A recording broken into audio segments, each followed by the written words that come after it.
potential whistleblowers. There's a corporate financial agenda at work which strives to attain global centralized control at the expense of the individual. So I want you to keep that in mind as I speak today, because people are going to wonder about my credibility. People are going to wonder about the credibility of the abductees in MILABS who share their information with me. And yet, for many years, these same people who are questioning the credibility of myself and my colleagues have bought into the lies of the establishment, have bought into the lies of the scientific community. And nowhere is that more prevalent than in the UFO field.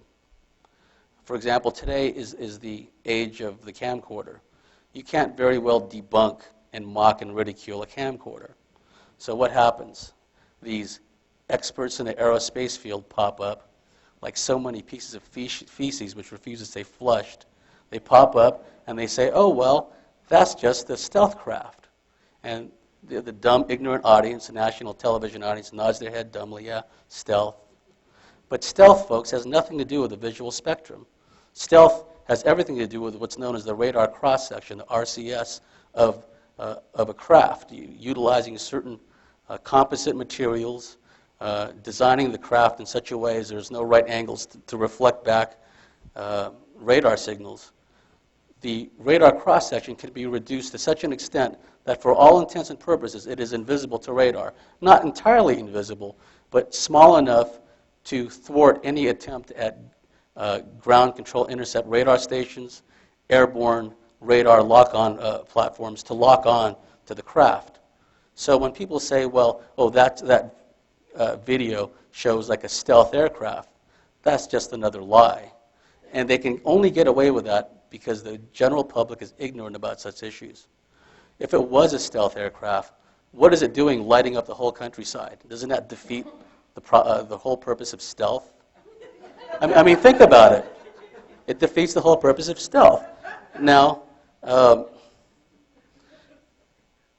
unless you're talking about the invisible jumbo jet that crashed in the Pentagon, that was equipped with a Romulan cloaking device. But the thing is, you always have these shills, and there's some here at this conference, UFO debunkers. Now, you can always tell who a UFO debunker is. Essentially a paid government liar. How do you know? Well, rule number one in counterintelligence, psychological warfare operations is you have to have a plausible reason for being someplace. If you're, and by its very nature, a UFO debunker is a covert and deniable asset of the U.S. government or some other government. But they have to have an explanation for being somewhere. This is like in overseas operations. A person may have the cover of Agency for International Development. They could have the cover of a foreign service worker. They can have a cover of a relief worker. A UFO debunker doesn't have a reason for being here. They don't have a reason why on their pretty websites they have nothing but articles debunking alien abductions, debunking the UFO subject in general. So just keep all this in mind. I have to preface this because there are some people out there that still cling on to this notion that people with PhDs and other letters after their name are somehow more credible than people who don't have those letters after their name. So now that I got that out of the way, you're probably wondering who I am. My name is James Bartley, and I've had somewhat of an eclectic background in the telecommunications field and the insurance industry. I spent a number of years as a civilian working in an intelligence-related capacity for the Department of the Navy, in particular Naval Air Forces. My rather innocuous title was that of database coordinator. I worked in communications. One of the things that always struck me as humorous is all these experts with magnifying glasses poring over alleged official government documents, and they're saying, well, you know, the comma's out of place, oh, well, the font is not right. Well, I really can't comment on how the formatting was years ago, but I know that today, really, some of the official messages you will read from different commands can be as breezy and as irreverent as an email. They don't necessarily follow a particular standard. Now, what did I do? Well, I really can't elaborate on what I did in communications because the powers that be are bound and determined to go to war with China and God knows how many other countries. But I will say that probably more than most in the intelligence community, I had a extreme exposure to intelligence summaries from a multitude of intelligence agencies. Ones that you're familiar with, maybe not so familiar with.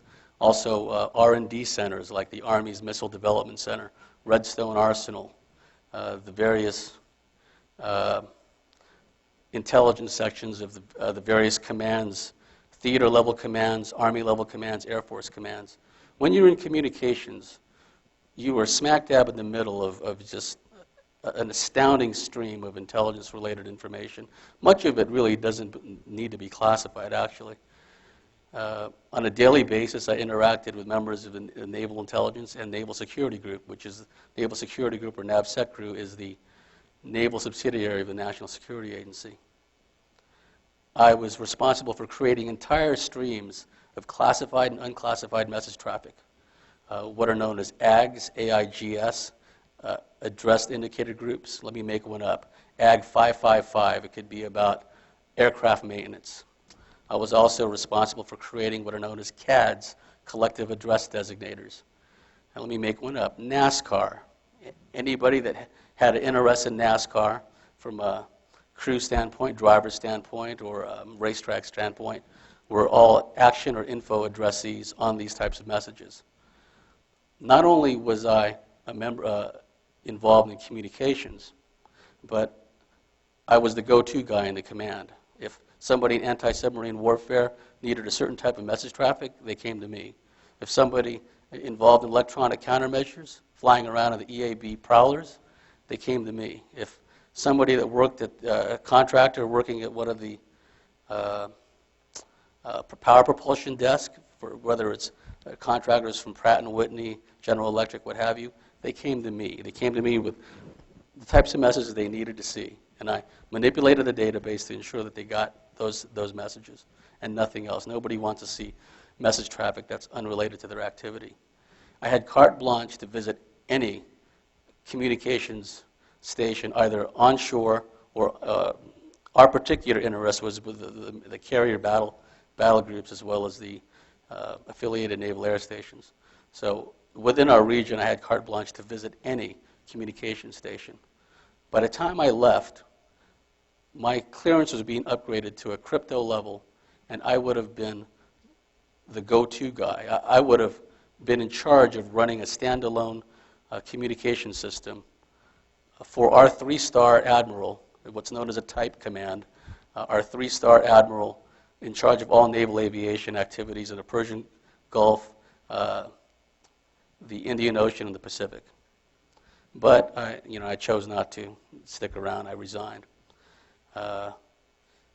On top of that, I'm a student of military history with an emphasis on intelligence, counterintelligence, and special operations.